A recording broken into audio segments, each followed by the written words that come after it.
마이크로소프트 공동 창업자인 빌 게이츠 씨가 올해 만 70세라고 해요.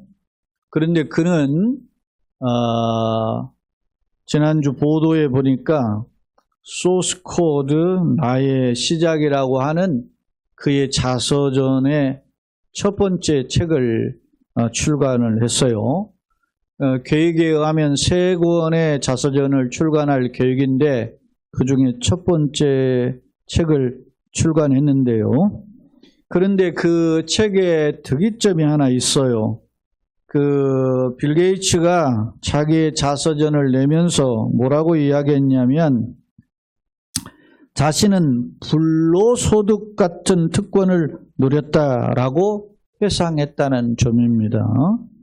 자신은 다시 말하면 유리한 조건과 잘 갖춰진 사회에서 태어나 행복을 누리게 되었습니다라고 고백했다라는 거예요.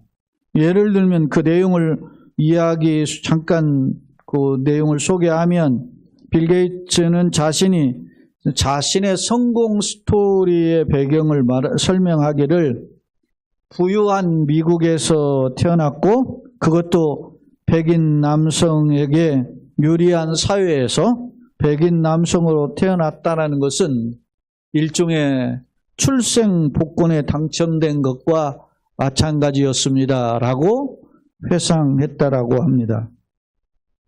사랑하는 성도 여러분, 세상에서 성공한 사람들의 그 성공담을 돌아보면 정권을 잡았던 대통령, 회고록 이런 것들을 들어보면 자신이 잘나가지고 자신이 좀 꽤 노력해서 이런 것들을 극복했다라는 성공담을 기록하는 것이 왕왕 보입니다. 그런데 빌 게이츠는 사실 한동안 세계 최고의 부자였잖아요. 그런데 자신의 성공이 자신의 노력이 아닌 오히려 자신에게 주어진 환경과 조건, 도움에 의해서 이렇게 성공할 수 있었다라고 회상했다라는 점입니다. 그렇다면 여러분 자신은 자신의 환경에 대해서 어떻게 평가하십니까? 나의 현재 주어진 환경에 대해서 감사하십니까? 내가 걸어온 인생길을 되돌아보면서 나의 걸어온 환경적 조건에 대해서 감사하십니까? 아니면 다른 사람들과 비교해 볼 때 상대적으로 부족한 조건 때문에 불만족하지는 않습니까? 제가 몇 차례에 걸쳐서 대한민국에서 목회하고 있는 저 자신이 정말 행복한 목사다, 그런 표현을 여러 번 했는데요. 제가 그 근거들을 몇 차례 제시한 바가 있습니다. 사랑하는 여러분, 그렇다면 우리 기독교인들은 이 주어진 환경에서 어떤 자세로 접근하고 어떤 고백을 하는 것이 주님이 기뻐하시는 고백일까요? 특별히 우리는 마태복음 6장 33절이 삶의 방향성으로 인생의 방향성을 가르치는 구절로 우리는 기억하는데요. 잘 아시죠? 마태복음 6장 33절 함께 우리가 한번 읽어봅시다. 시작. 그런즉 너희는 먼저 그의 나라와 그의 의를 구하라. 그리하면 이 모든 것을 너희에게 더하시리라. 여기에서 이 모든 것이 뭡니까? 무엇을 먹을까? 무엇을 마실까? 무엇을 입을까? 염려하지 마라 하면서 하시는 말씀이잖아요. 그러면서 우리의 삶이 이런 것들이 필요한 시대에 살고 있지만 그러나 우리는 먼저 뭘 구해야 돼요? 그의 나라와 그의 의를 구하라. 하나님의 나라, 하나님의 의를 구하는 삶이 필요하다는 겁니다. 왜냐하면 이 모든 것이 다 있어야 할 것을 아시는 하나님께서 그 나라와 의를 구하면 이 모든 것을 더하시기 때문에. 할렐루야. 이게 기독교인의 삶의 방향성이라는 것입니다. 이 말씀은 어떤 의미를 가지고 있어요? 예수님의 이 산상수훈의 교훈 중에 하나인데 무슨 내용을 강조할 건가요? 인생의 참된 행복은 따라서 합시다. 하나님과 관계 속에 있다. 믿습니까? 인생에 여러 가지 환경적 도전과 장애물도 우리가 얽히고 설켜서 힘든 것이 있지만, 그러나 참된 행복은 하나님과의 관계 속에서 이루어진다. 그러니 먼저 하나님의 나라, 하나님의 의를 먼저 구하고 찾아야 된다. 할렐루야. 그렇습니다. 오늘 우리가 살펴보고자 하는 스가랴 7장 역시 하나님이 기뻐하시는 경건의 삶은 무엇인가? 다시 말하면 경건이라는 것은 하나님과의 관계 맺는 일이잖아요. 하나님과 관계 맺는 일은 어떻게 해야 되는지에 대해서 교훈하고 있습니다. 그렇다면 하나님께서 기뻐하시는 참된 경건은 무엇일까? 자, 오늘 스가랴 우리가 7장인데요. 7장 1절을 함께 읽어보겠습니다. 다리오 왕 제4년 9째 달 곧 기슬레월 4일에 여호와의 말씀이 스가랴에게 임하니라. 당시 이 말씀이 주어진 시대적 배경을 이야기하고 있어요. 다리오 왕 4년은 시간적으로 보면 기원전 518년이에요. 기원전 518년은 어떤 시대냐면, 여러분 이스라엘 민족이 바벨론의 포로를 생활하고 70년 만에 해방되어 돌아오죠. 그 돌아온 해가 언제냐면 기원전 538년이에요.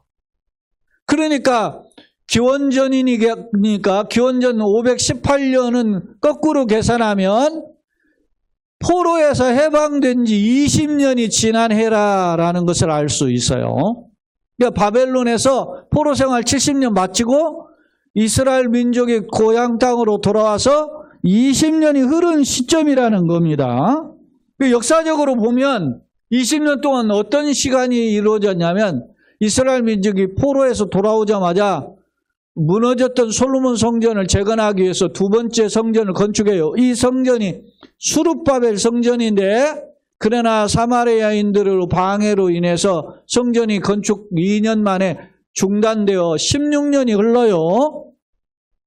그러니까 18년이 지난 뒤에 정신 차리자, 우리가 다시 성전을 건축해야 되자, 그렇게 요청하는 학개, 스가랴 이런 선지자들의 요청으로 다시 성전이 재건이 돼요. 그래서 성전 공사가 한창인 중간이에요. 지금 20년이 흘렀을 때는. 그런 시점에 오늘 이스라엘 민족이 하나님 앞에 질문한 내용이 오늘 7장이에요.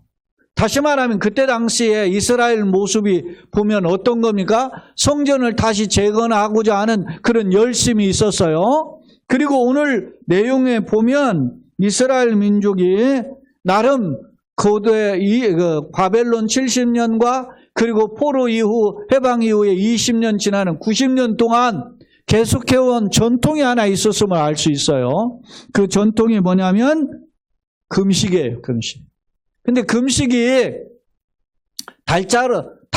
월수로 이야기하면 4월 금식, 5월 금식, 7월 금식, 10월 금식 이런 금식이 있어요. 근데 금식에 각각 달별 금식의 배경이 있는데, 예를 들어서 10월 금식은 이스라엘 이 바벨론의 군대가 히스기야 왕 9년 10월 달에 이 예루살렘을 포위했어요.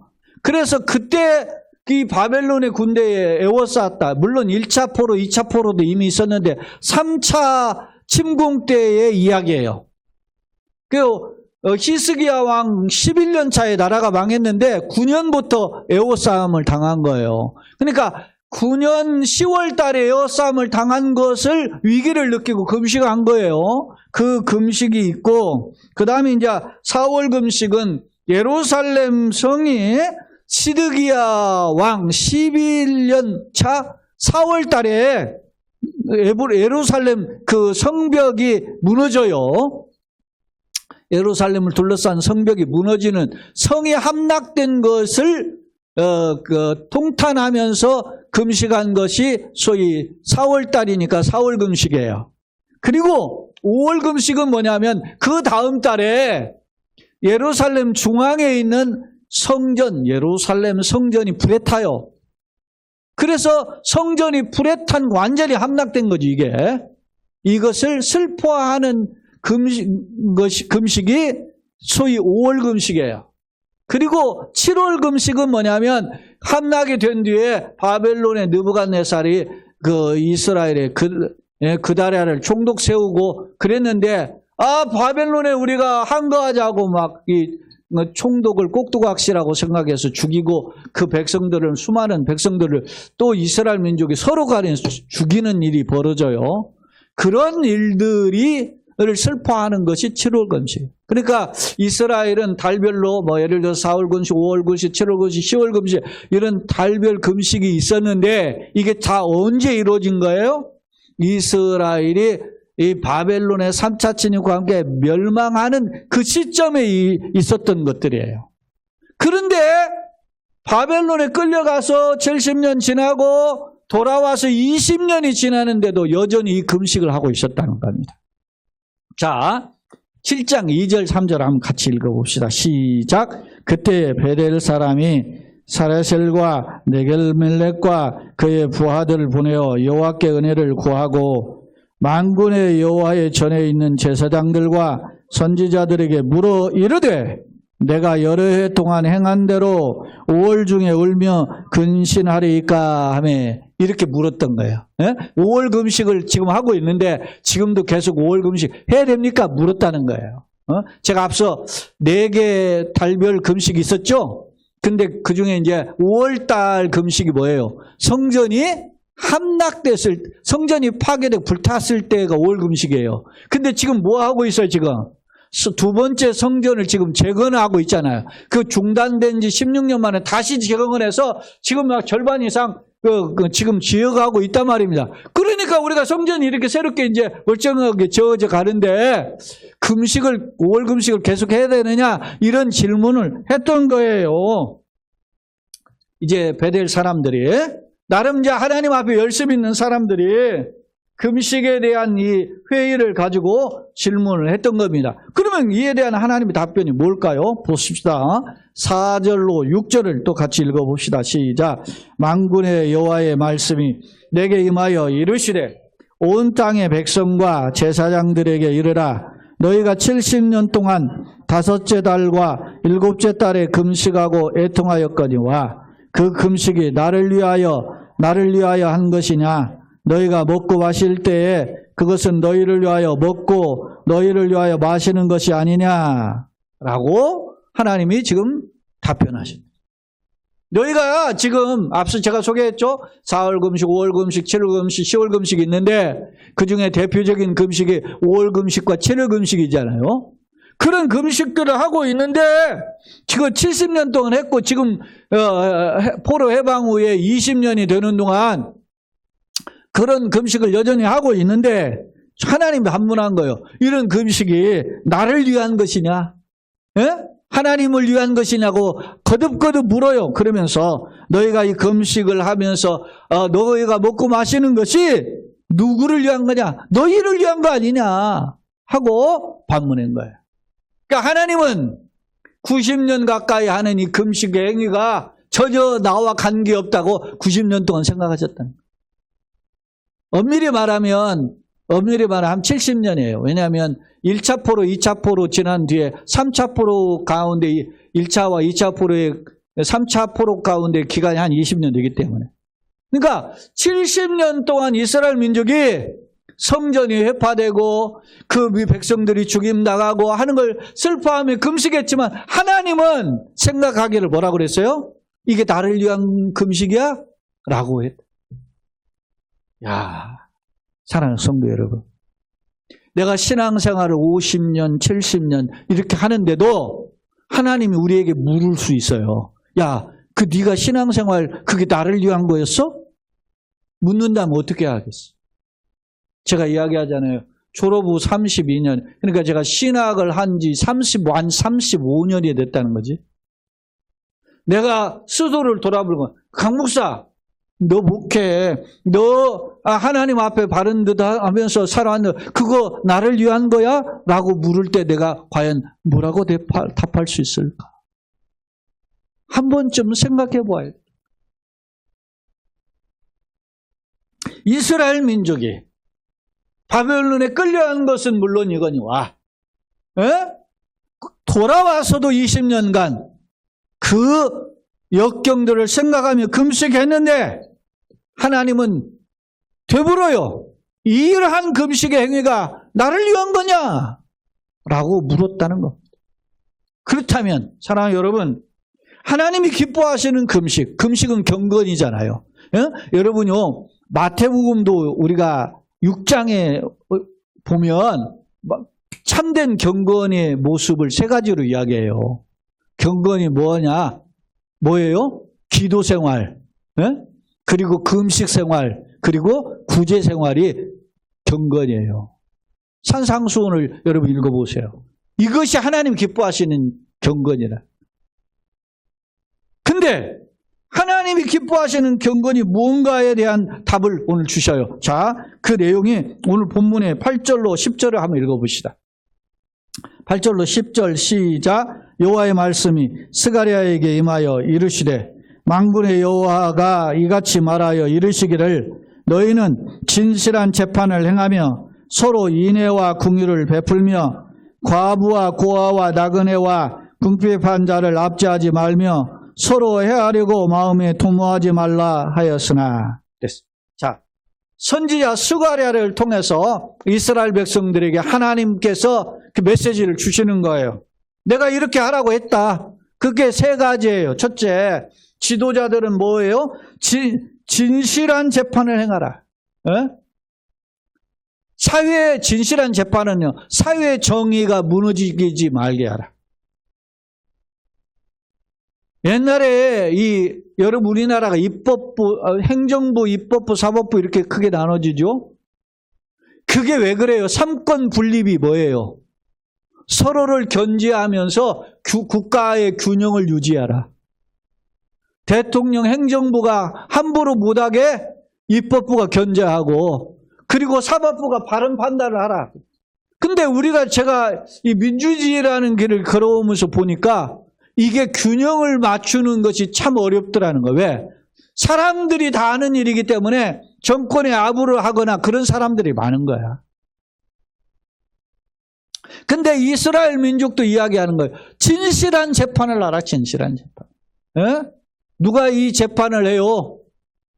이스라엘의 지도자인, 때로는 제사장과 또 율법 서기관들이라는 학자들이, 지도자들이, 장로들이 재판을 했는데 이게 어떻게 해요? 돈을 받고 재판을 하는 거야. 그래서 소위 우리말로 무전유죄, 유전무죄와 같은 그런 판결을 굽게 했단 말이야. 그래서 돈을 뇌물을 줄 수 있는 사람이 없으면 어떻게 해요? 판결을 굽게 하잖아. 응? 제가 그 드라마 중에 옛날 상도라는 드라마가 있었죠. 거상 임상옥에 관련된. 근데 그 임상옥이가 어떤 그 인삼 교역권을 따낼 때 다른 상단들은 어떻게 해요? 뇌물 몇만 양씩 내죠. 우리나라 돈으로 지금 현재 돈으로 5만 양이면 현재 돈으로 한 10억 이런 식으로 뇌물을 바쳤다 그래.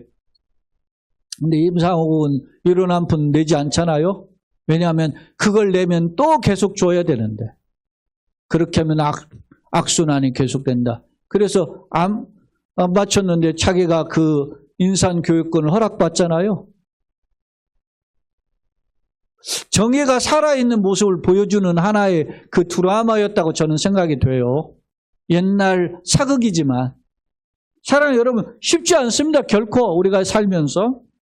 여기 또 보시면 인애와 긍휼을 베풀다. 인애는 하나님의 사랑을 가리키는 헤세드라는 단어라고 그랬죠. 인애와 긍휼을 베푼다라는 것은 사회적으로 서로 상호간에 이웃과의 관계가 인애와 긍휼을 가지고 대해야 된다라고 하는 거예요. 그리고 세 번째는 과부, 고아, 나그네, 궁핍한 자, 이 사람들은 사회적 약자예요. 과부, 고아, 나그네는 오늘날로 말하면 누구예요? 해외 이주자, 동남아 이주자들이라든지, 그런 아니면은 뭐 탈북자들이라든 이런 세터민 이런 사람들이죠. 오늘 우리의 현실로 보면 이런 사람들 궁핍한 자 가난한 사 이런 사람들을 압제하지 말아라. 돈 없다고 무시하지 말라는 거예요. 얼마나 그들을 배려하는가. 그것이 매우 중요한 거죠. 그리고 또 나아가서 서로 해하려고 10절에 보면은 그렇게 했어요. 해하려고 마음에 도모하지 말라. 이런 것이 서로 해하려고. 우리나라 정치의 특징이 뭡니까? 상대방을 죽여야 자기가 정권을 잡잖아요. 그런 거야. 우리나라가 왜 이렇게 됐어요, 지금? 나는 딱 두 사람이 없어져야 된다고 제가 공공연히 늘 이야기했어요. 두 사람 때문에 그런 거야. 여전히 나라가. 근데 국민들이 그걸 분별력이 없어가지고 그냥 70%는 좌우로 딱 갈라져 있잖아요. 목사들 만나도 그래요. 똑같아. 나는 안타까워요. 제가 지난 월요일에도 자기가 진부라고 하는 목사한테 내가 그랬어요. 야 이놈아, 네가 진부면 너 자신부터 네가 지지하는 사람부터 책망을 해. 내가 그랬어요. 내가 보기에는 가수로워. 네? 지가 진부면 자기가 더 도덕적이어야 돼. 내가 야 진부면 더 도덕적이어야 되는데.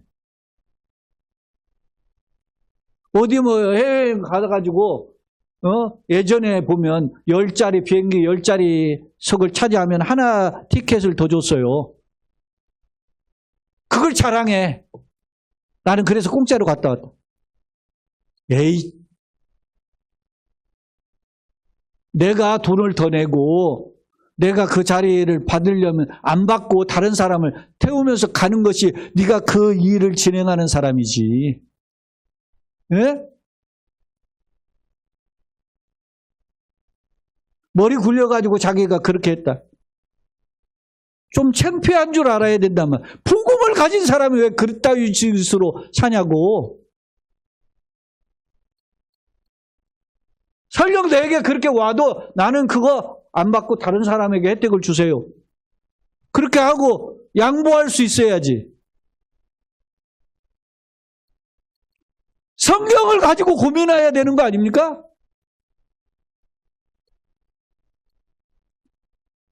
이야기가 좀 다른 각도로 갔지만 보세요. 오늘 아모스 5장 24절 말씀을 아모스 선지자를 통해서 주신 말, 여러분 잘 아시는 말씀이에요. 이 말씀이 아모스 5장 24절 다 같이 한번 읽어봅시다. 시작. 오직 정의를 물같이 공의를 마르지 않는 강같이 흐르게 할지어다. 정의와 공의를 반복하잖아요. 흐르는 물처럼 순리대로 흘러가게 해야 돼. 응? 내가 주어진 힘을 가졌을 때 나는 최선을 다해서 섬기려고 한다. 예? 그런 거 해야 되는 거 아닙니까? 제가 그 남미 우루과이 대통령이었던 호세 무이카 이야기 했잖아요.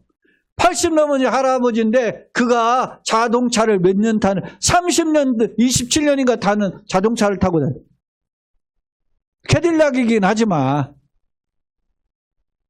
그게 우리가 보기에는 우루과이가 우리보다 훨씬 뒤떨어진 후진국 아니에요? 그 나라의 대통령도 대통령궁을 개방해가지고 약자들을 제공하고 자기는 20 몇 년째 된 자동차를 타고 대통령 딱 한 번 하고 그만뒀어요. 그만두면서 자기는 농촌으로 돌아가서 농사를 짓는 사람. 너무 멋있잖아요. 지도자란 그런 것이지.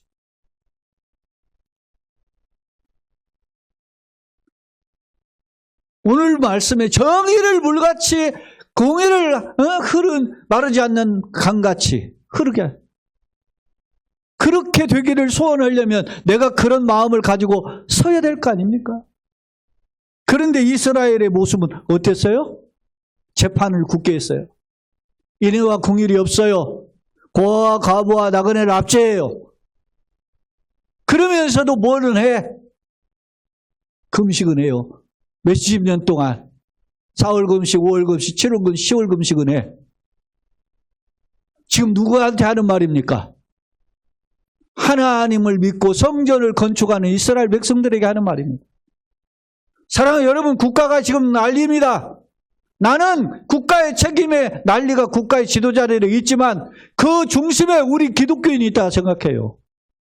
기독교인이 정신 똑바로 차리고, 예?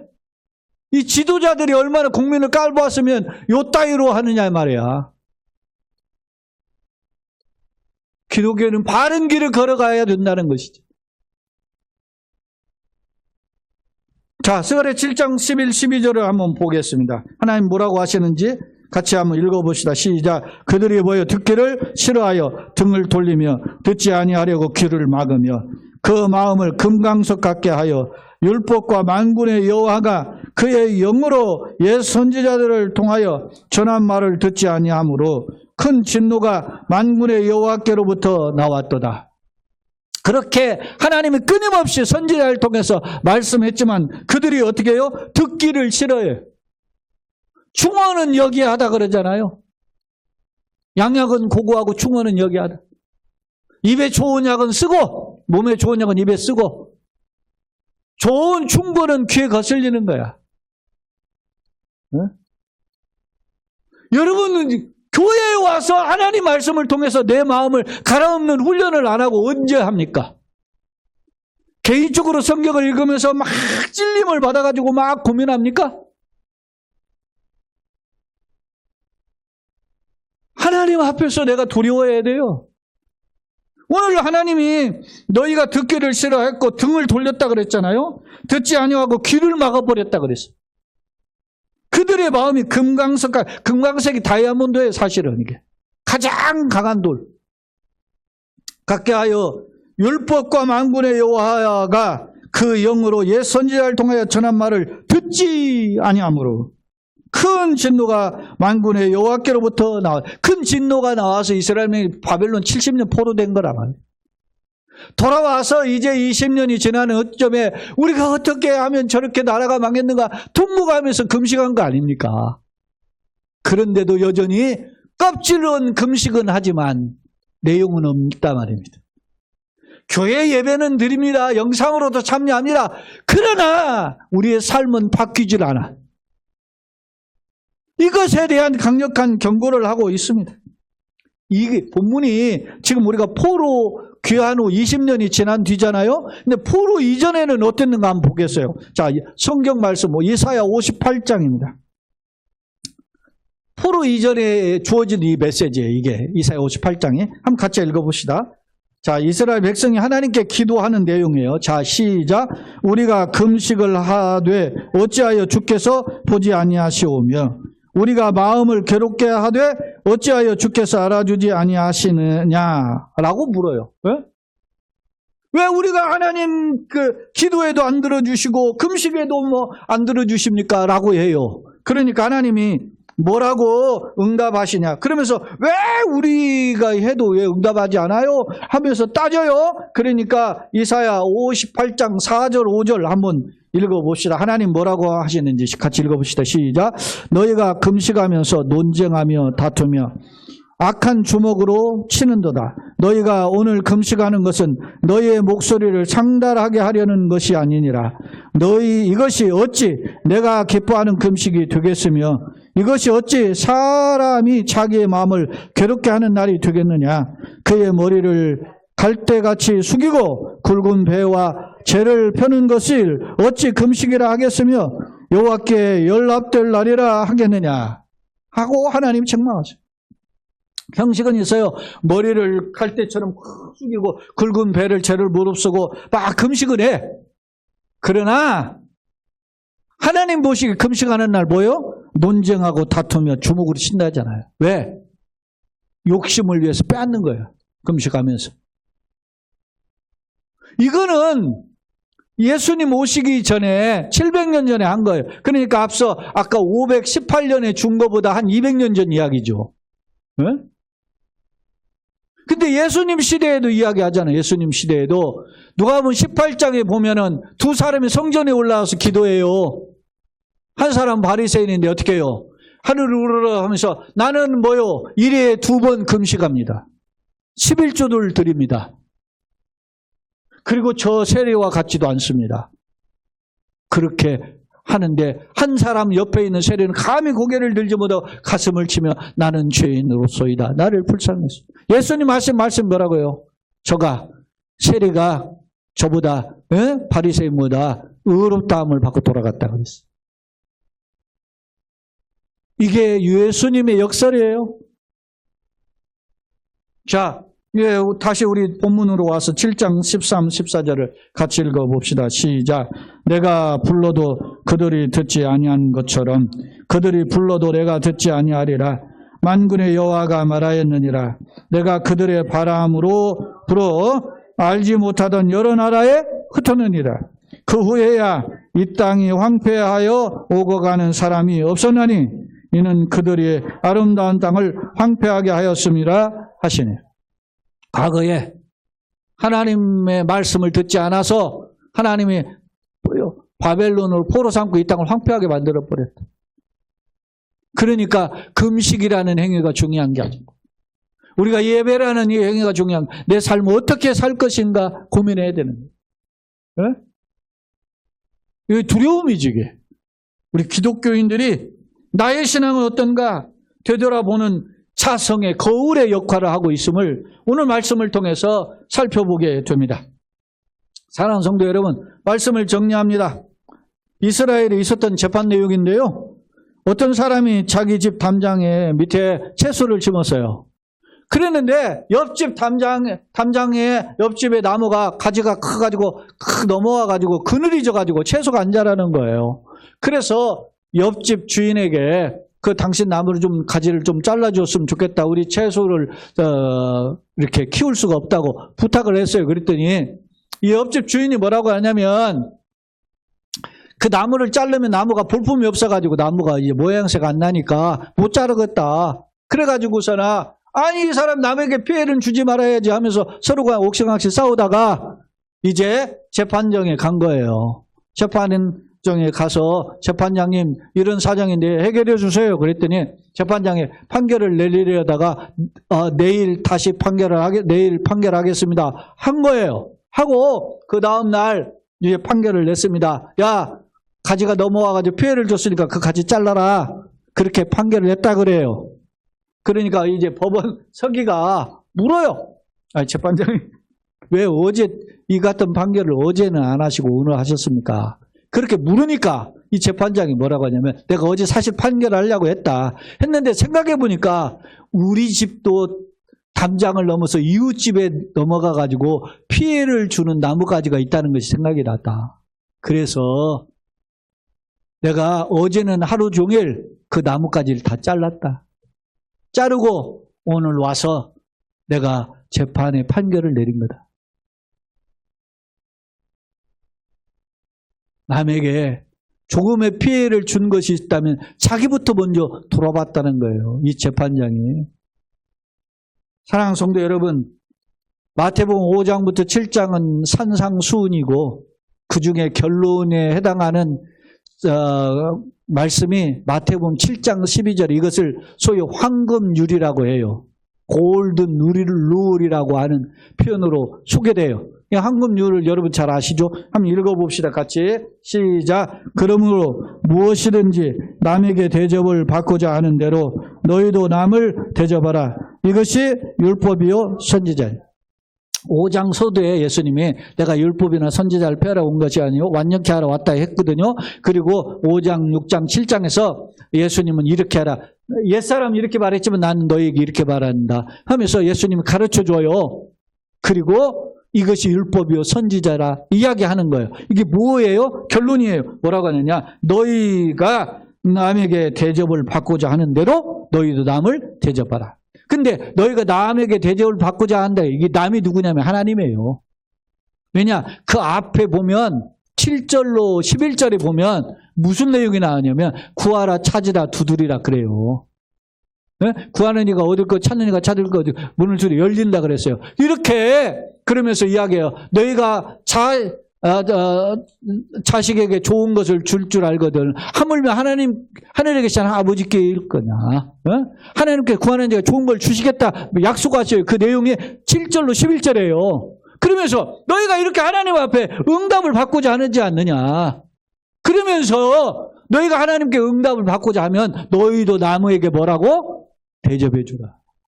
그게 황금률이에요. 할렐루야. 우리가 하나님을 끊임없이 기도하잖아요. 하나님 복 주세요. 건강 주세요. 하나님 내 사업장 잘 되게 해주세요. 내 가정 잘 되게 해주세요. 할렐루야. 이 기도 필요합니다. 쉬지 말고 하세요. 할렐루야. 그러면서 도전이 하나 있어요. 내가 이렇게 하나님 구하면서 나에게 조금이라도 손을 벌리는 사람에게 도와줘야 된다. 거룩한 부담이 있어야 돼. 믿습니까? 나의 학문이, 나의 물질이, 나의 건강이 이웃을 돕는 일에 쓰임받게 하여 주옵소서. 그게 기독교인이란 말입니다. 그게 교회라는 것입니다.